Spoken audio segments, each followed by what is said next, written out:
Muslim masuk Islam umur 18 tahun, tapi dia menyayangi mak dia ni sampai mak dia meninggal dunia. Bahkan mak dia masuk Islam di akhir-akhir tu, tengok Allahu Rabbi, dia menyantuni ni mak dia, walaupun mak dia pada awal tak Islam, abang dia pada awal ni tak Islam. Tengok tuan-tuan, itu akhlak. Dia menyantuni. Islam ini mengajak dan berdakwah, bukannya memaksa. Jadi kalau kita ni orang Islam, masuk Islam, tapi kita tunjuk contoh yang tak baik, macam mana orang bukan Islam nak hormat? Tu tengok. Tu sebabnya kena jadikan contoh. Apatah lagi dengan mak bapak. Tu sebab Allah sebut dalam umum ayat, dalam surah Al-Ahqaf ayat 15. Wa wassaynal insana biwalidayhi ihsana. Dan telah diwasiatkan kepada kita manusia, ibu bapa yang perlu diperbuat baik. Cakap lemah lembut. Kenapa? Hamalathu ummuhu kurhan wa wada'athu kurha. Sebab mak kita ni, dia kandungkan kita dalam keadaan susah, tuan-tuan. Siapa ada mak bapak, ada ayah, hormat. Sebab apa? Bapak tu kena hormat, kena sayang. Sebab kita hari ni berjaya sebab dia. Kalaulah dia tak pergi cari duit, tuan-tuan, nak bagi makan kat kita, nak bagi belajar kat kita, tuan-tuan bayangkan macam mana, tuan-tuan. Tak belajar kita. Hari ni tambah pagi belajar sekolah, petang belajar sekolah agama, malam tuition. Nak bayar tuition tu siapa bayar? Nak bagi kat cikgu-cikgu kan? Cikgu-cikgu tu pun apa nama ni, guru. Dia cari rezeki. Macam tadi saya nak datang ni, saya hantar anak saya tuition. Anak SPM. Tuan-tuan doa lah bagi dia. Ni saya sifatkan sebagai SPM COVID. Anak menangis tiap-tiap hari, tuan-tuan, sedih, takut dia. Niat nak dapat 9A, nak boleh masuk jadi doktor, tapi dalam COVID ni dia kata tak tahulah macam mana. Belajar fizik online, pening kepala dia kata. Belajar biologi online, pening kepala. Macam matematik, saya kata tak apalah dik, kakak sabar je. Hantar tadi. Hantar ni malam ni, 2 hari dah, semalam dengan hari ni, cikgu dia buat kelas tambahan. Matematik tambahan, dia panggil matematik at max. Tambah RM3 je. Saya pun tanya dengan anak saya, kata, takkan cikgu tak minta tuition duit lebih? Tak tahu, cikgu kata tambah RM3. Kita dia risau pula, sebab tahu cikgu ni dia ada tanggungjawab. Dia tu mak bapak, dia nak bagi anak makan. Kita sebagai ada yang bagi anak kita belajar ni, tuan-tuan, fikir, RM3. Kalau anak murid seorang RM3, ada 10 orang, baru berapa ringgit baru? Kata, dia tak nak lebih ke? Kita pula tolong tanya, pula risau tolong bagi pihak dia. Tapi kita tahu sebab dia seorang bapa. Dia nak tanggung anak kat rumah, tuan-tuan. Tu Allah suruh jaga mak bapak. Bapak yang banyak bekerja siang malam cari rezeki untuk kita. Yang nombor 2, mak. Yang Allah kata dalam Quran, hamalathu ummuhu kurhan wa wada'athu kurha. Yang dia ini menghamilkan, menanggung ni kita dalam perut ni, tuan-tuan, hanya Allah saja yang tahu. Saya tak pernah merasa. Orang perempuan tahulah. Sakit tak? Saya tengok kawan saya tu, dia mengandung baru 4 bulan ke 5 bulan. Dia panggil baby COVID juga ni. Dia kata kejap-kejap nak terkencing, kejap-kejap nak terkencing ni kata. Tu baru bak kencing, bak lain tak usah kira lagi. Tengok orang perempuan. Kejap-kejap anak tendang perut, tengah tidur, bom tendang. Dia kata memang suka budak tendang, tahu budak tu sihat, tapi tidur tu terjaga. Tak tidur dengan baik. Pagi nak pergi pejabat, dia tak dapat cuti, kerja macam biasa. Tengok, ibu. Hamalathu ummuhu, dia tanggung ni anak dalam keadaan kurha, dalam keadaan sukar. Wa wada'athu kurha, bila dia melahirkan juga dalam keadaan sakit. Tengok, tanggung pun sakit, lepas pun sakit. Ada yang lepas cara normal, ada yang buat lepas cara normal, kena jahit lagi. Ada yang tak boleh cara normal, kena bedah, tuan-tuan membuat. Tengok, macam mana kita boleh boleh biadab dengan seorang ibu. Allahu Rabbi. Wa hamluhu wa fisaluhu 30 syahra. Nak berpisah tu berapa lama? 30 bulan. Di sinilah perbincangan ulama tentang anak susuan. Kat situ dia bincang. Salasuna syahra bermaksud 2 tahun dia punya budak ni, kalau dia menyusu selama ni 2 tahun. Salasun 30 bulan. So dia punya campur tolak semua tu, kira-kiraan dia akan menunjukkan bahawa paling maksimum menyusu badan untuk budak hanya 2 tahun saja. Lepas 2 tahun dah tak boleh dah. Gitu. Tuan-tuan yang dikasihi sekalian, pernah seorang lelaki datang jumpa dengan Nabi SAW dan bertanya, "Man ahaqqun nas bihusni suhbati?" Siapakah orang yang terbaik untuk aku ya Rasulullah, untuk aku buat baik padanya? Lantas Nabi jawab apa? Nabi kata apa? Qal ummuka, mak kamu. Summa man? Qala ummuka, mak kamu lagi. Summa man? Qala ummuka, mak kamu lagi. Summa man? Qala abuk, ayah yang terakhir. Bila ada orang tanya, kata kenapa? Kerana mak ustaz, bapa yang banyak berusaha juga. Tak. Sebenarnya yang sukar daripada awal sampailah penghujung hayat ibu. Bapa dia tak fikir sangat. Masa mengandungkan anak, mak juga yang fikir, ni berapa hari, hari ni hari ke berapa. Makan ubat, pergi cek doktor. Yang ingat mak ni dalam perut ni, bapa dia tak ingat. Keingat je. Asal je. Kita sama je. Saya sudah sedar isteri dah balik dah daripada klinik. Gimana buat apa ni? Klinik pergi cek. Oh ya ke? Berapa bulan dah? Dah 3 bulan lebih. Dululah, lama dah tuan-tuan. Tak ingat dah lama tak beranak. Tapi nak bagi tahu, bapa tak ingat, mak daripada mula ingat, kira. Tengok macam manalah Allah, Nabi tak kata mak kamu dulu. Itu satu. Bila bersalin, budak tu lah tuan-tuan, berak dia, kencing dia, mak juga yang jaga. Allah, hak tu saya, sebab kalau cakap tentang ibu ni kan, banyak mak kita buat kat kita. Tuan-tuan, kita tak tahu kita boleh buat ke tak ke mak kita. Semalam ada seorang hamba Allah, dia ni baru saja bercerai. Disebabkan bercerai tu dia banyak masalah. Bila banyak masalah dia stres. Bila dia stres, darah tinggi dan akhirnya kena stroke, major stroke. Sebelah badan mati. Dia ada ibu yang umurnya 70 tahun. Tuan-tuan, masa dia sakit, yang cuci najis dia adalah seorang ibu yang umur 70 tahun. Tuan-tuan bayangkan. Aduh, ya Allah, itu. Dia boleh cuci lagi najis anak dia yang umur dah berapa puluh tahun, tuan-tuan. Dia tak rasa geli. Kita cuba. Mak kita sakit. Mampu tak kita ni nak pergi cuci? Sila akhir bulan dia sabkan kepada isteri tau. Isteri ni menantu. Ramai yang saya jumpa dia sabkan pada menantu. Menantu tolong buat. Allahu Rabbi. Tapi bukan semua anak boleh buat, tuan-tuan. Saya doa pada Allah, biar Allah bagi rezeki saya boleh buat pada mak saya begitu. Tu, bila anak dah lahir, mak juga yang buat. Anak masuk sekolah, mak juga yang nunggu sampai pagi. Sampai pagi sampai petang, duduk menunggu, risau. Anak nak kahwin, mak juga risau. Kau kahwin dengan orang betul ke? Kau macam mana nak jaga anak orang? Bapak tak kisah. Tak apalah. Kau rasa kau dah okey, kau kahwin je lah. Tak. Itu je lah bapak. Bapak dia relax. Anak menangis macam mana pun, tak apa, sabar. Menangis lah anak, weh, dia sabar. Dia tidur sampai pagi, sedar. Mak dia hilang sabar, dia tak boleh. Dia, bangun dah. Tak boleh. Asingkan bilik, tak boleh. Dia akan cari juga anak dia tu. Tengok, ni seorang ibu, tuan-tuan. Macam mana ada orang anak boleh mendarahkai mak dia? Tadi bila saya nak datang tadi, ada seorang hamba Allah. Dia telefon saya.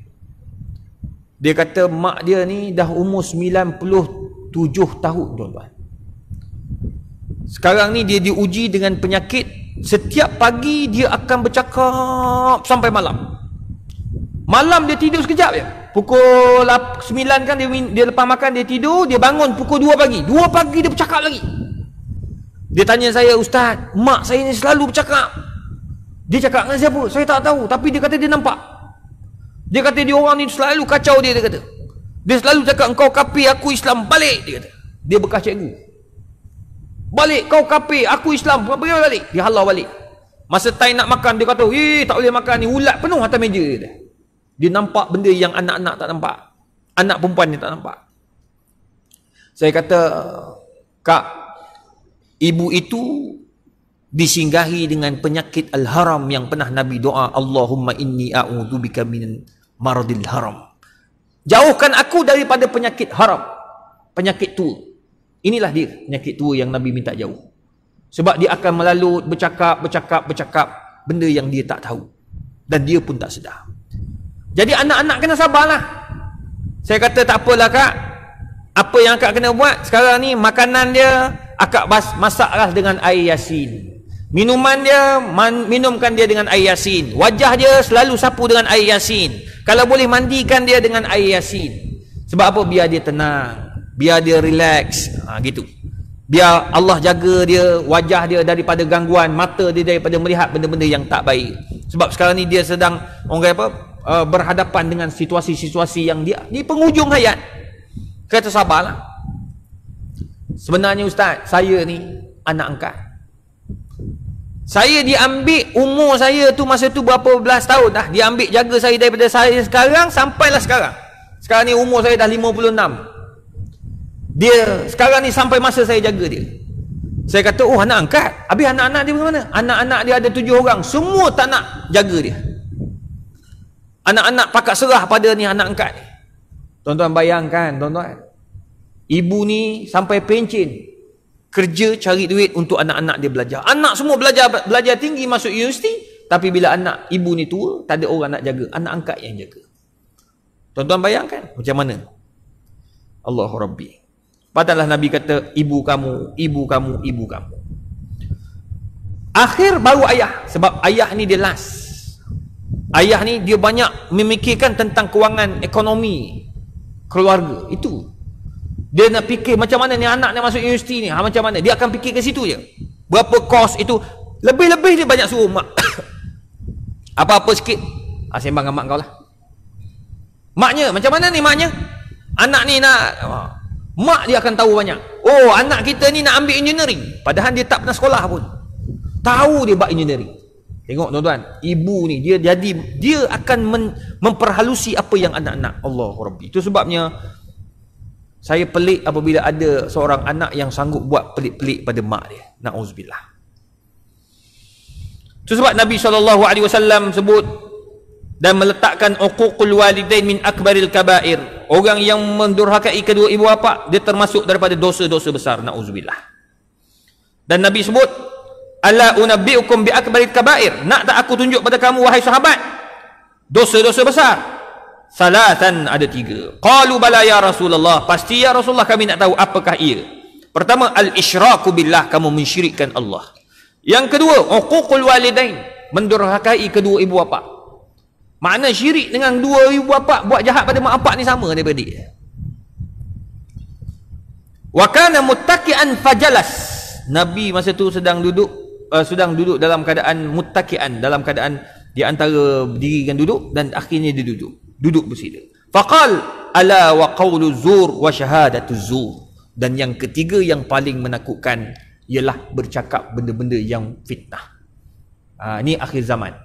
Sekarang ni tuan-tuan, dalam Facebook, dalam Instagram, berhati-hatilah.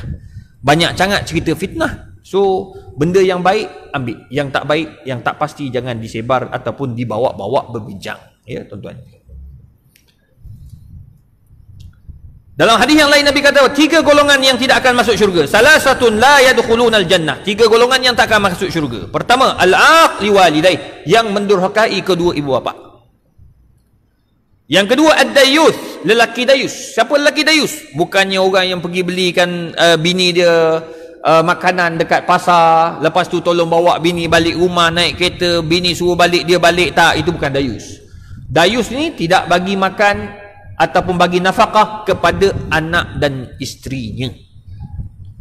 Yang wajib, dia tak bagi nafkah, dia buat tak tahu je. Ini dayus. Soal isteri kerja hebat macam mana pun, dia kena pastikan makan minum anak isteri dia selamat. Cukup. Sebab itu tanggungjawab. Yang kedua, yatrukuna a'ilatahu, dia tinggalkan keluarganya alal ma'asi, Dia biarkan anak isterinya dalam keadaan melakukan maksiat kepada Allah. Auzubillah, nauzubillah, nauzubillah. Dia biar, oh anak buat maksiat, biarlah, tak apalah, sekali-sekala dia nak bercium, apa salahnya. Bapak biarkan, anak nak biarlah, tak apa. Anak nak berzina, Allah bagilah, inilah masa dia nak enjoy, lepas ni dia taubatlah. Ada mak bapak macam tu, dia terlalu enjoy.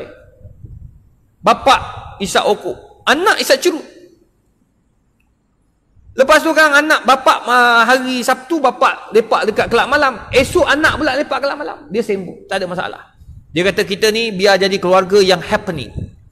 Masa ni kau happening, di akhirat kau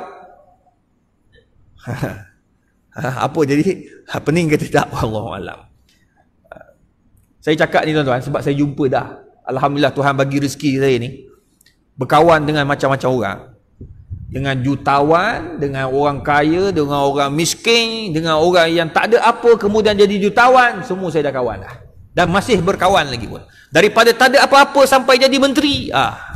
Ada yang dah jadi menteri jatuh, jadi menteri balik. Kita kawan tuan-tuan. Saya jenis orang suka berkawan. Saya bukan jenis suka nak ikut awak parti apa, awak warna apa, saya tak tengok semua tu. Saya kawan, selagi mana dia boleh kawan dengan saya kawan. Selagi mana dia tak menjatuhkan maruah sesiapa, saya kawan dengan dia. Baik. Tapi bila kita ikhlas, insya-Allah tak ada masalah. Al-aqli walidai wad dayus, tu kena ingat. Yang ada setengah yang biarkan anak-anak dia buat apa pun. Sebab jangan, saya tertarik bila baru ni tersebar yang Datuk K. Datuk K ni antara orang Kedah yang berjaya tuan-tuan. Suami kepada Datuk Siti Nurhaliza. Kita duk ingatkan dia ni tuan-tuan. Bila dia kaya anak boleh dapat, no. Dia cakap tu terang, anak dia masa ni Ashraf tu berjaya. Dia kata saya tidak akan spoilkan anak saya.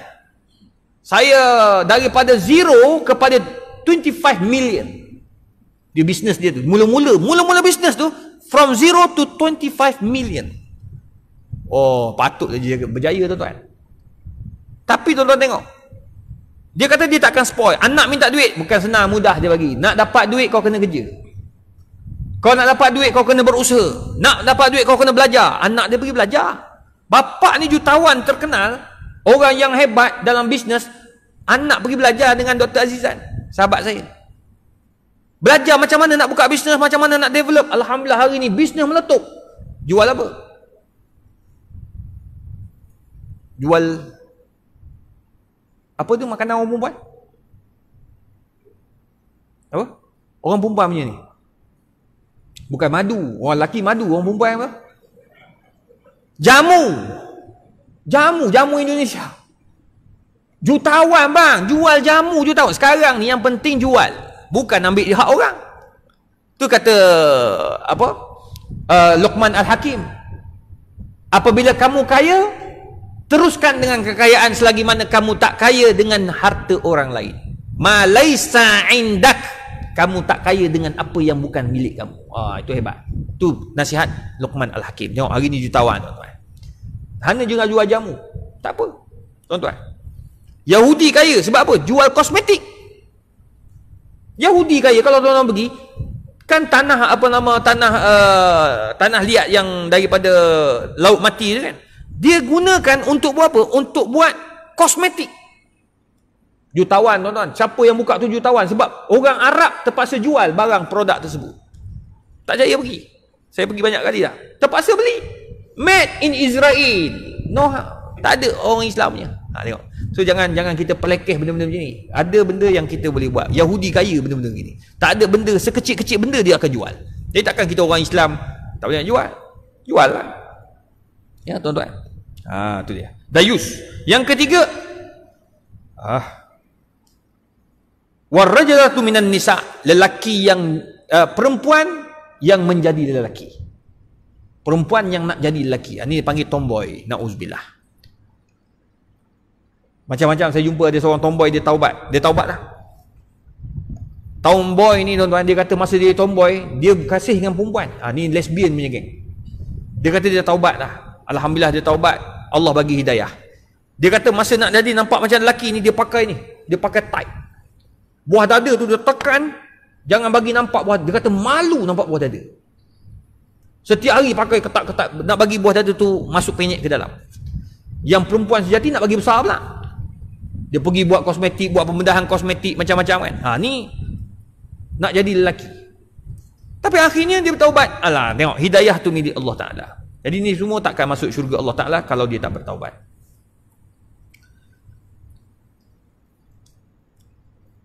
Oleh yang demikian, tuan-tuan yang dikasihi sekalian, kata Dr. Yusuf Al-Qardawi, adalah menjadi tanggungjawab kepada setiap anak memikirkan apakah yang perlu dipikirkan untuk ibu bapa mereka.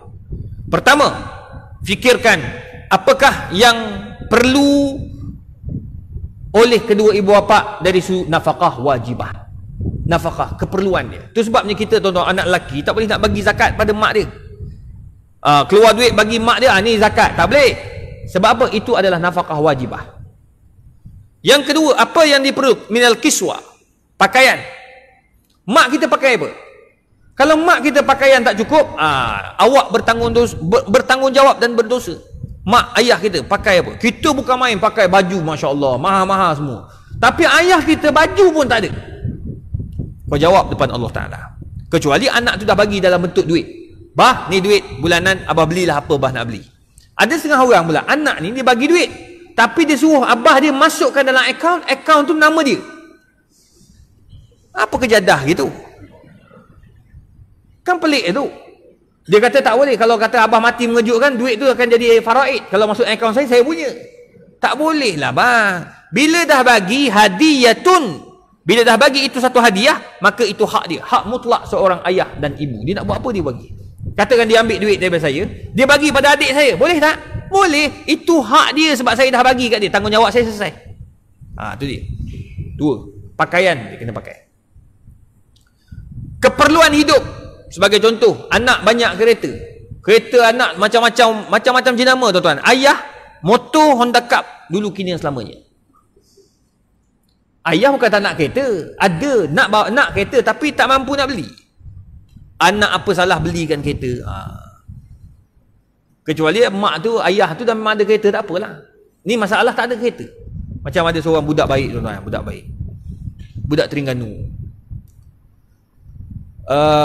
Dia ni, tuan-tuan, kerja dia engineer. Gaji dia dalam 4,000 lebih lah. Budak muda. Tapi letih lah duk pergi main kat belah Kuantan tu, panggil apa? Apa Syekh? Kuantan? Yang tempat oil and gas tu? Kertih. Kertih? Kertih. Ada di belah-belah sana lah. Dekat Kuantan belah-belah situ. Kawasan minyak, dia pergi kawasan minyak. Duk main pergi balik dah larat. Tiba baru ni, tuan-tuan, dia pun cakap, dia dapat duit gaji dia 4,000 lebih dah. Dia tengok mak dia perlukan kereta. Mak dia ni dekat kampung, kat Terengganu tu, tak ada kereta. Kereta buruk sangat, kereta kancil zaman dulu tu. Kau pakai gear satu. Gear satu tak? Ingat tak gear tu? Saya ingat lagi gear satu. Orang rumah saya tak ingat tak sebab dia auto je kan ni. Belakang nak tarik belakang. Kalau Volvo lama tekan ke depan, zoom gitu. Ingat. Saya ambil lesen kat negara Arab pakai Volvo tuan-tuan. Tu. Volvo. Pakai hot tu lagi, duit tak ada. Orang kampung baru ni dia dapat duit, dia kata pergi belilah kereta apa nama ni, Proton, Preve ke apa benda, lebih kurang gitulah. Beli untuk mak dia. Allah suka. Dia doakan mak dia tu dapat, Allah kau ada duit ke ni. Mak dia macam mana pun tak nak, tak apalah mak pakai kereta kancil tu, tak apa. Allah nak pergi Panda, tak apalah mak naik kereta ni apa nama sedap sikit, aircon dia pun sejuk. Itu aircon setengah jam tak sejuk lagi. Dah kereta kancil lama. Orang kampung kat Terengganu tu. Lah kali mak dia kata, mak dia try bawa. Tekan, puk. Dia nak buat macam kereta manual. Keruk je gitu. Kata mak, tekan terus jalan mak, tak payah fikir dah. Oh tak payah tukar-tukar gear ya. Mak dia punya happy tuan-tuan. La ilaha illallah. Dapat preview. Mak dia kata, ya Allah sedapnya. Dia kata, mak doa kau dapat satu hari kau dapat kerja lebih baik, dapat gaji. Bang, tak lama bang, dalam 3-4 minggu lepas tu ditawarkan satu kerja, gaji dia 8,000 lebih. Tak masuk allowance. Sekarang ni masuk allowance 10,000 lebih. Tengok. Kadang-kadang kita tak tahu rezeki tu. Allah bagi rezeki ni kita tak tahu. Tu buat doa mak bapak. Sebab mak janganlah cakap yang tak baik-baik. Kalau anak macam mana pun jangan marah sampai kita cakap benda yang boleh menjatuhkan masa depan anak-anak. Jangan terlepas cakap ayah ke mak ke, kau ni memang anak durhaka, tak guna, laknat kau nanti. Jangan cakap begitu. Fa innal malaikata tu'minun ala ma taqulun, sebab malaikat akan mengaminkan apa yang kita doa. Percayalah tuan-tuan, doa mak bapak tu penting. Saya sangat berpegang dengan doa mak bapak tu. So pastikan apa keperluan ibu bapak tu ada. Nombor 4, tuan-tuan dan puan, buat baiklah kepada sahabat handai kedua ibu bapa kalau selagi ada. Telefon. Kalau kenal orang tu baik, buat baik pada dia orang. Pergi jumpa duit, bagi duit. Macam mana kita bagi duit mak bapak kita, macam itulah kita bagi duit pada orang tu. Tuan-tuan percayalah, kadang-kadang Allah tu dia hantar orang-orang baik dengan ayah mak ayah kita tu. Dia orang ni akan ingatkan kita betapa susahnya mak ayah kita. Saya dah terhilang, dah tak ada ayah tuan-tuan. Tapi alhamdulillah saya jumpa kawan-kawan ayah cukup ramai. Dan antara salah seorang daripada kawan baik ayah tu saya jumpa baru ni. Memang baik betul. Dan dia pun baik dengan saya. Saya sampai mimpi dia tuan-tuan. Mimpi. Kemarin dulu. Saya mimpi. Jumpa tengah tawaf. Sebab saya tengah rindu nak pergi Mekah. Kan sekarang ni Mekah dah boleh buka kan. Tapi tak boleh pergi lagi. Saya kata, ya Allah, rindunya kat Mekah. Sebab dulu masa tak ke PKP setahun 2 kali pergi Mekah. Orang bawa kita pergi Mekah. Jadi mutawif kan. Pergi free. Yang penting dapat buat umrah. Allah suka tuan-tuan. Dapat jumpa Nabi. Ni sedih kita teringat kan. Saya mimpi sampai jumpa dia tengah tawaf. Bila saya tak terfikir, tak pernah ingat kat dia pun. Tiba-tiba terlintas masuk dalam mimpi. Tengah tawaf dia pakai tongkat. Keesokan harinya saya telefon. Pagi, saya on the way pergi UKM pukul 7.30 pagi tu saya telefon. Assalamualaikum Uncle. Waalaikumsalam. Izhar, apa khabar? Dia kata. Baik Uncle, sihat. Uncle sihat ke? Saya sebenarnya saya mimpi Uncle semalam. Tengah tawaf Uncle pakai apa? Pakai tongkat. Masya Allah Izhar, Uncle memang tengah pakai tongkat sekarang. Sebab Uncle kena slip disc. Dia ni merupakan orang yang baik dengan ayah saya. Dia selalu ingat cerita tentang ayah saya ni macam mana perangai dia masa muda, masa kat UKM dulu. Lepas tu kemudian dia dah bekerja, kemudian macam mana perangai ayah saya ni. Dia cerita, ayah kau ni Izhar, satu perangai Uncle tengok dia lain. Dia tak suka mengharap duit orang. Masa Uncle kahwin, dia datang, dia buat macam-macam. Sebab dia Uncle ni dengan aunty dia orang UKM, orang terawal UKM. Ayah saya yang kapalkan dia dua orang tu. Kahwin. Dapatlah anak dia orang. Bila ayah saya kahwin, Uncle ni bagi duit dalam bentuk cek. Dia PTD, Uncle ni. Dia tulis. Bila zaman dulu kalau PTD kaya lah. Ayah saya masuk custom. Jadi dia tulis kat cek. 350 kot lebih kurang itu. 350 zaman dulu besar. Zaman 78. Yalah betul lah. Dia kahwin 78, saya dapat 79. Saya senang nak ingat ayah saya kahwin. Dia setahun dapat terus. 78 kahwin, bagi cek 350. Sampai ke habis dia tak cashkan duit tu. Ayah saya tu. Dia cakap, Izhar, bapak kamu ni perangai dia tidak akan cashkan duit kalau kawan-kawan bagi. Dia bukan jenis orang suka ambil duit kawan. Tapi duit dia keluar untuk kawan dah banyak. Tu perangai dia. Allah Rabbi. Sebab kita kena buat baik dengan orang-orang yang pernah berkawan dengan ayah mak ayah kita. Itu penting tuan-tuan. Baru kita sedar, ya Allah, ayah kita macam ni. Oh, ayah kita begini. Tuan-tuan, kita akan menangis keseorangan. Oh, ayah kita masa zaman kita belajar, saya kat luar negara. Kawan-kawan ayah cerita tu. Macam mana ayah ni susah ni cari duit nak tanggung kamu belajar dekat Syria. Allah, menangis lagi kita tuan-tuan. Jadi kamu nak sombong apa? Hari ni lupakanlah. Itu sebabnya, tuan-tuan, fikir keempat. Siapakah kawan-kawan ayah, kawan-kawan ibu kamu yang kamu boleh berkhidmat untuk mereka? Yang terakhir, pesan para ulama untuk jaga kedua ibu bapa, sentiasa berhubung dengan mereka selagi kamu mempunyai masa dan waktu. Ada masa telefonlah tuan-tuan. Kalau boleh WhatsApp. Ada orang dia ada. Anak kita akan buat pada cucu, cucu akan buat pada cicit. Lah kan keturunan kita semua keturunan bergaduh semua. Apa faedah? Itu sebabnya kaedah menyebut kama tadinu tudan. Hari ni kau buat pada orang, esok orang akan buat pada kamu balik. Na'udzubillah.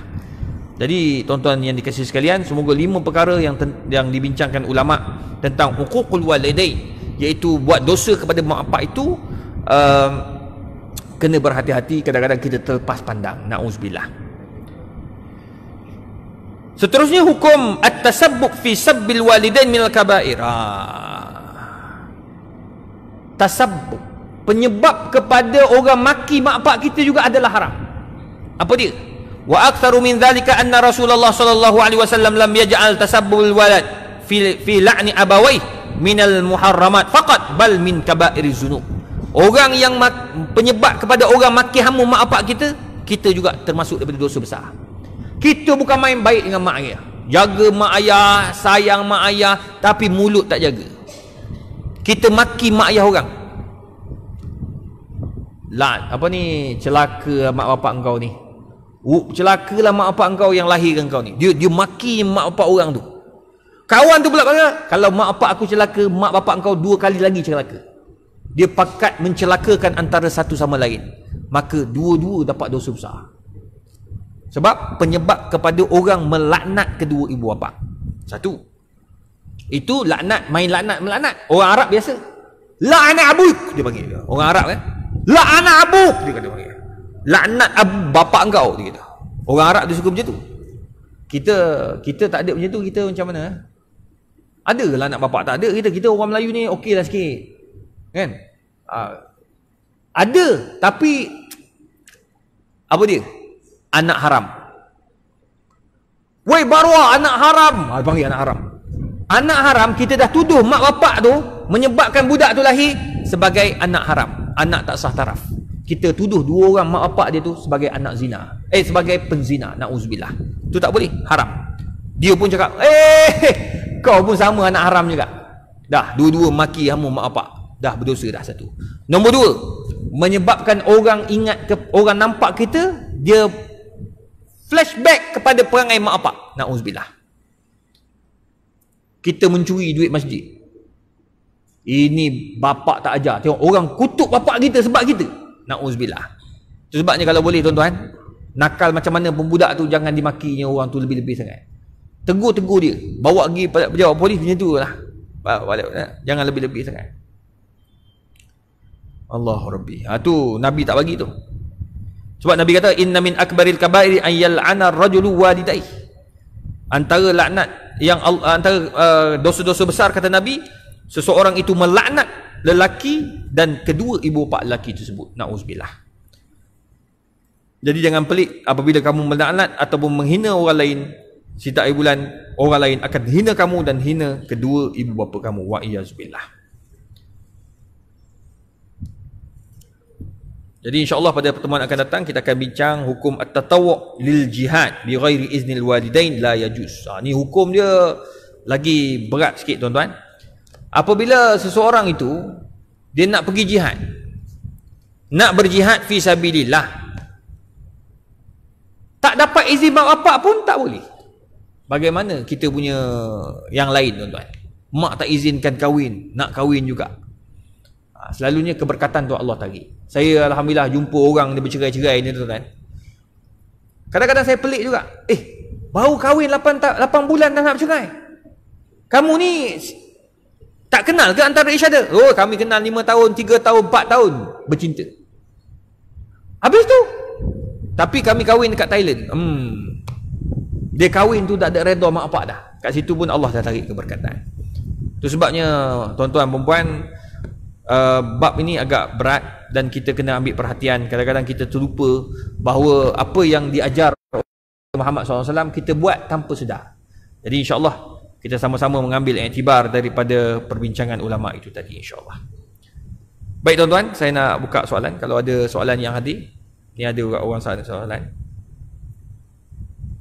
Assalamualaikum Ustaz. Apa hukum lelaki berambut panjang bila solat dia ikat rambut? Adakah dia dah termasuk daripada golongan menyerupai perempuan? Nabi SAW tuan-tuan, dia punya rambut ada 3. Pertama, Nabi punya rambut sampai Ni, cuping telinga. Yang kedua, sampai bahu, time perang. Kita sekarang ni rambut panjang pergi perang kat mana? Itu satu hal. Nombor 3, Nabi botak apabila berlaku bila Nabi SAW melakukan ibadah haji dan umrah. Dia 3 rambut Nabi ni. Jadi kalau orang tu dia rambut panjang, dia semayang, adakah dia menyerupai perempuan? Tak. Sebab apa? Boleh rambut panjang. Orang lelaki rambut panjang dibenarkan. Tetapi kalau sampai menyerupai perempuan dan dia tu perwatakan macam perempuan, kejap-kejap gitu gini gitu macam perempuan, pondan tu nampak sangat, maka hukumnya jadi haram dan laknat. Nauzubillah. Laknat tu bukan saya laknat, Nabi yang laknat. Ya. Wallahu alam. Assalamualaikum Ustaz. Saya nak bertanya pada Ustaz pasal solat Jumaat. Tak selesai lagi pasal solat Jumaat. 3 kali tak diadakan solat Jumaat diangkat disebabkan perintah kerajaan. Seperti yang kita maklum, stay home dipanjangkan sampai akhir tahun. Fatwa Selangor dah keluar tuan-tuan. Solat Jumaat ni wajib. Tak ada yang kata tak wajib walaupun PKPP. Ni tambah saya sebab degil sangat dekat Sabah dah tutup dah. Kalau ikut pandangan saya, jangan kata tutup kawasan-kawasan, tutup Sabah keseluruhan tu. Yang masuk pergi kempen, kau kempen sampai habis kat situ. Jangan balik-balik. Dah balik kan bawa balik depan ni dah confirm bersih bawa balik. Sekarang ni dah kena dekat apa? Dekat Selangor kena dah. Sekolah apa? Sekolah ada sekolah. Alamak. Risau tuan-tuan. Kat Kelang. Alah, Kursiah tu satu hal. Dengan Selangor ni 2 orang budak sebab ada kaitan dengan orang bawa balik daripada Sabah. Allah, risaunya tuan-tuan. Jadi sekarang wajib tetap wajib. Cumanya boleh ke tak boleh. Bila atas arahan pemimpin kita dibenarkan untuk tidak solat Jumaat. Dan fatwa dah keluar, bila boleh tak solat Jumaat? Apabila pertama keadaan kita tidak mengizinkan. Nama naik untuk solat Jumaat tapi demam. Dah, pakcik demam duduk rumah pakcik. Batuk dik, kau duduk rumah dik. Jangan keluar. Sekarang ni tuan-tuan, doalah jangan bagi batuk. Sekarang ni batuk tu macam alien kat kita. Padahal kita ni gatal tekak je. Orang tengok macam ni. Susah tuan-tuan. Sekarang ni batuk pun masalah, semua pun masalah. Tiba-tiba datang duduk mesyuarat ni, semua pakat tengok ke dia. Tu buat nak mesyuarat pun jadi tak sedap hati tuan-tuan, segan kita. Jadi tu sebabnya kalau tak sihat, tak payah datang terus lah tuan-tuan. Cuti je lah. Nombor 2, kita bagi laluan azan, kita sambung sikit lagi.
Yang kedua tuan-tuan, yang menyebabkan kita tak wajib solat Jumaat apabila nama tak naik.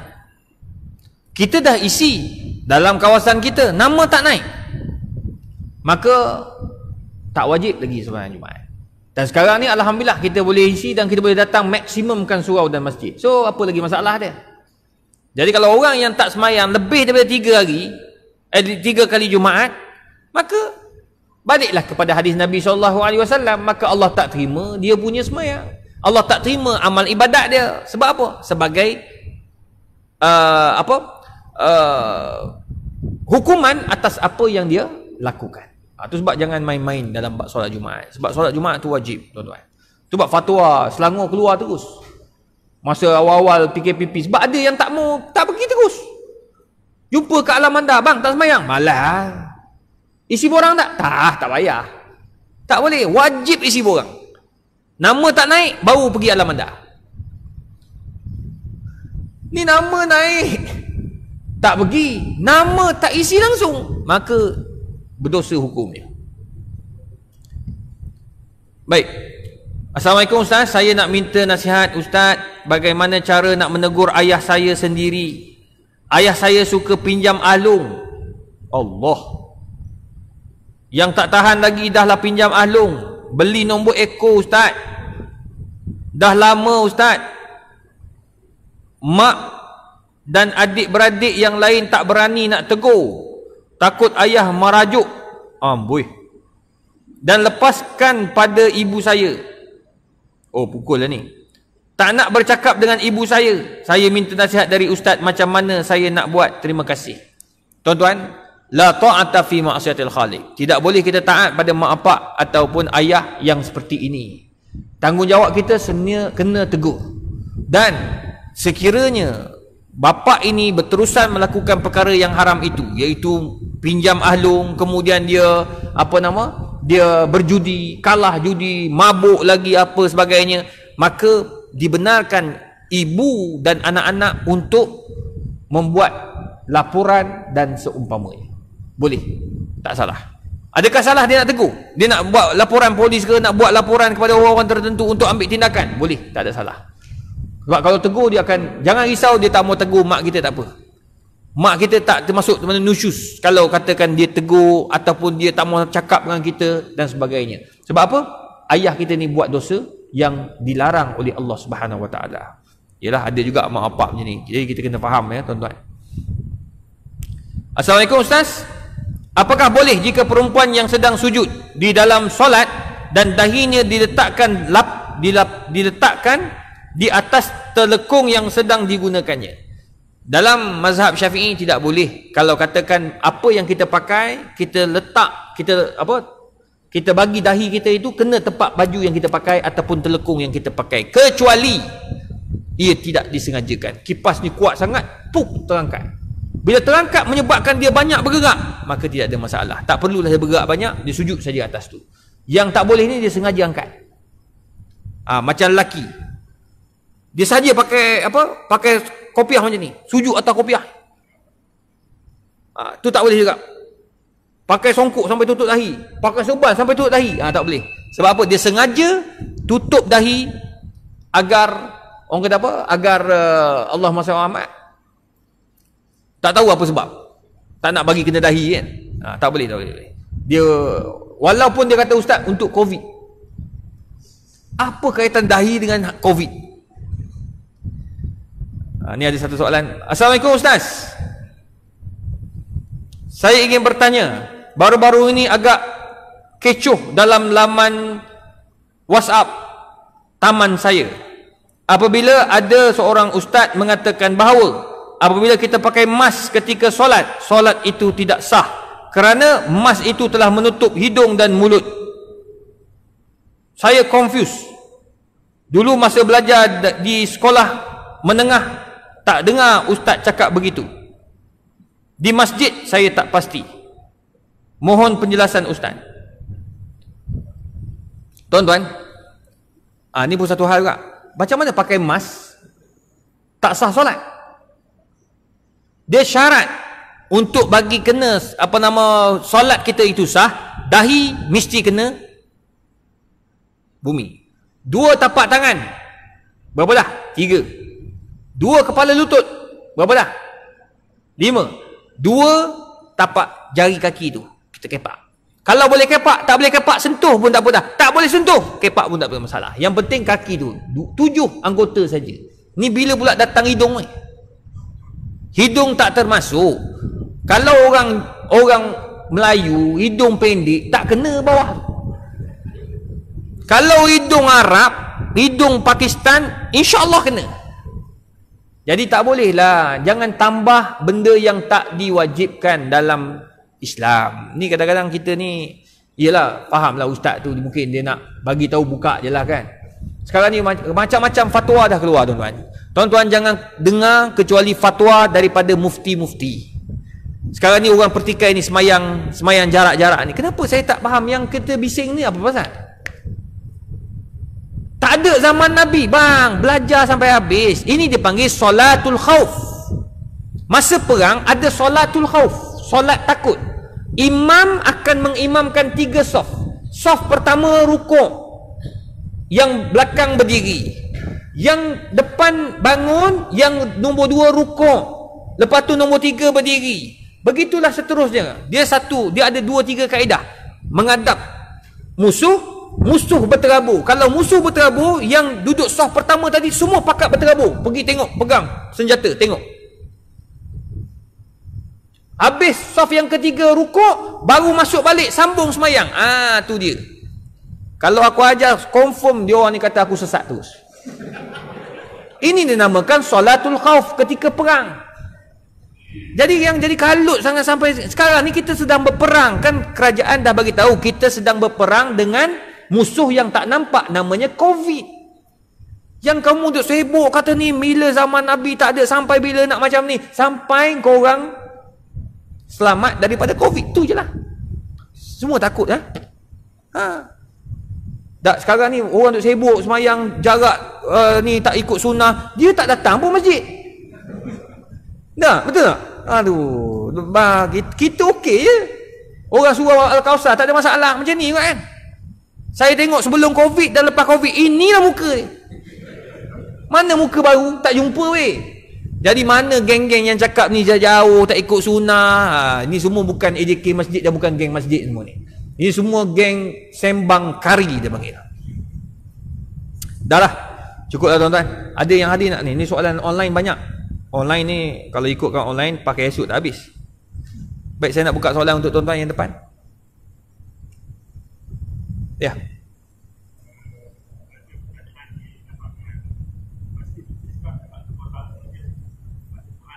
Apa dia?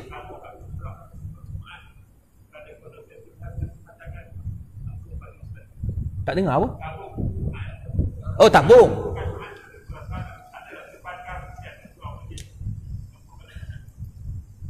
Saya tak faham. Tabung tak ada.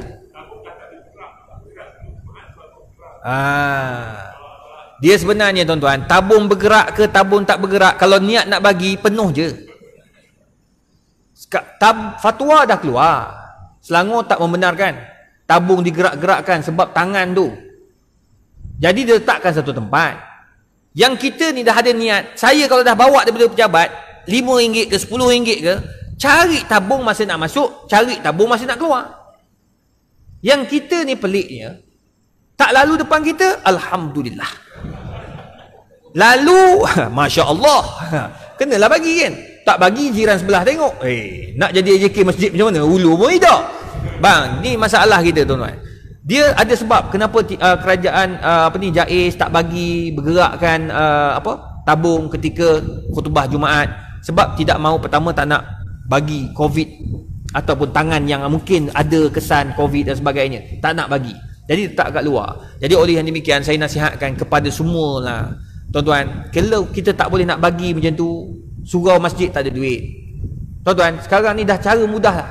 Macam mana kita ambil barcode untuk masuk masjid, begitu juga untuk tolak akaun kan. Pap Al-Kausar, bang, bagi duit untuk surau kita kot. Tuan-tuan, apa lagi nak surau Al-Kausar ni? Tuan-tuan dah duduk dengan surau Al-Kausar ni, kalau time haji, lembu paling banyak lah Kausar lah. Muka tak pernah datang surau, bagi tak? Cikgu Ma'ir bagi je. Tak ada Ma'ir, aku tak pernah nampak muka kau. Tak ada. Dapat kan, plastik Allahu Akbar. Tu pun tak datang. Ni rumah flat kan, rumah teres, datanglah. Lepas tu yang kedua tuan-tuan, duit yang masuk ke masjid ni bukan pergi mana pun. Dia akan masuk akaun kita, tapi akaun yang tak nampak, akaun di akhirat. Percayalah. Percaya pada pemberian. Allah akan permudahkan urusan kita. Saya, alhamdulillah tuan-tuan, hari ni saya dapat satu benda. Bukan dapat satu benda, selesai satu masalah saya. Benda ni dah belenggu hampir 2 bulan.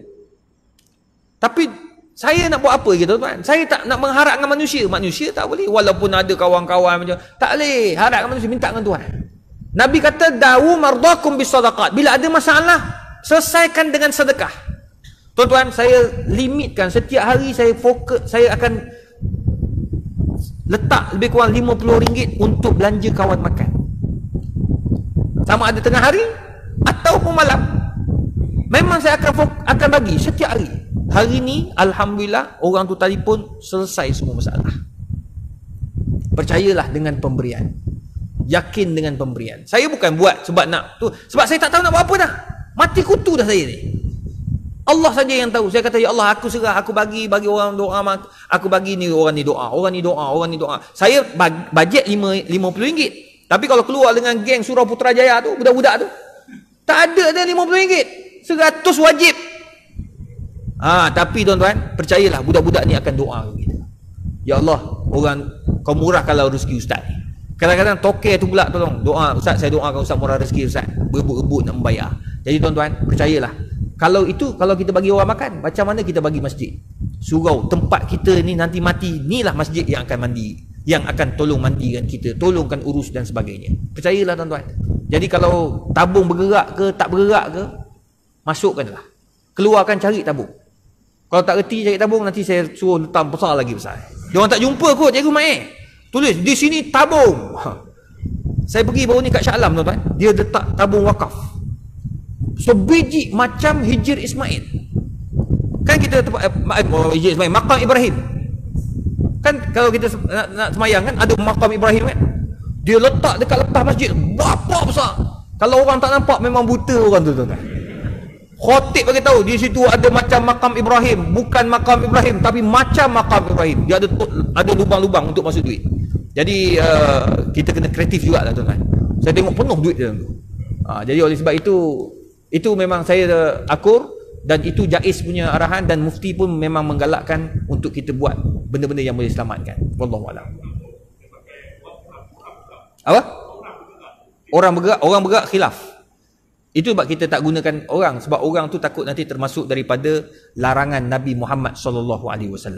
Jadi kita kena ambil perhatian, sebab benda-benda macam ni bukan apa, kita takut nanti kita termasuk daripada orang kita langgar takut kita melanggar arahan mufti. Jadi kita taat pada mufti, insya-Allah mufti buat tu mesti ada sebab. Wallahu a'lam bisawab. Apa Cikgu Mai? Nak tanya soalan ke? Kejut saya. Jadi insya-Allah tuan-tuan, kita sambung kuliah kita pada bulan hadapan. Bulan depan macam biasa, waktu yang sama, bukan waktu ni. Waktu yang dia telah ditetapkan. Ini ganti kepada kuliah sebelum ni. Wallahu a'lamu bisawab.